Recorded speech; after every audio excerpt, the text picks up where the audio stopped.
You have started over more times than you can count.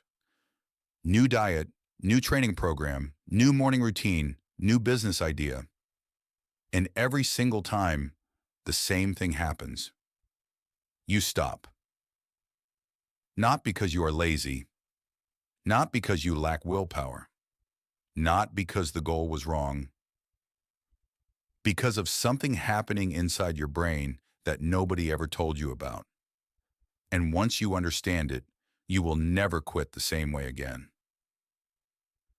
In 1998, psychologist Roy Baumeister at Case Western Reserve University ran an experiment.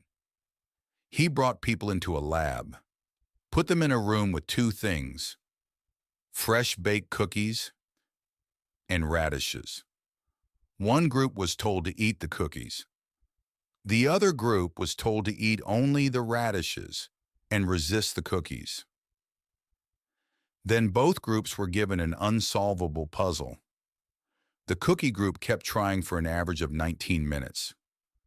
The radish group, the ones who had spent energy resisting the cookies, gave up after 8 minutes. Baumeister called this ego depletion. The idea that willpower is not a character trait.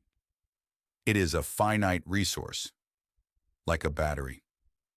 In every decision you make, every temptation you resist, every uncomfortable moment you push through, drains that battery. Here's why this destroys most men. They start a new habit using willpower. They wake up early through sheer force. They train through sheer force. They resist junk food through sheer force. And for 2 weeks, it works. Then one hard day comes, a stressful meeting, a bad night of sleep, a conversation that drains them, and the battery is empty, and they quit, and they call it a lack of discipline. It is not a lack of discipline. It is a design problem. The 99% try to change their behavior using willpower. The 1% man changes his environment so that willpower is almost never needed. Here is the difference in practice. The 99% puts junk food in the house and tries not to eat it. The 1% man doesn't buy junk food.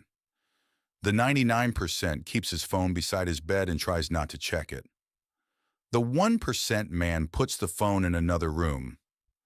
The 99% waits until he feels motivated to train.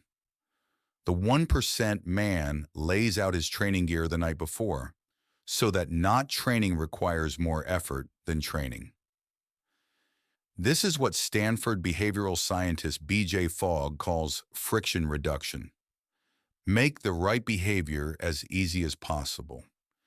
Make the wrong behavior as hard as possible. And your brain follows the path of least resistance toward the right thing. But here's the second reason most men quit. And this one is more dangerous. They are chasing the wrong thing.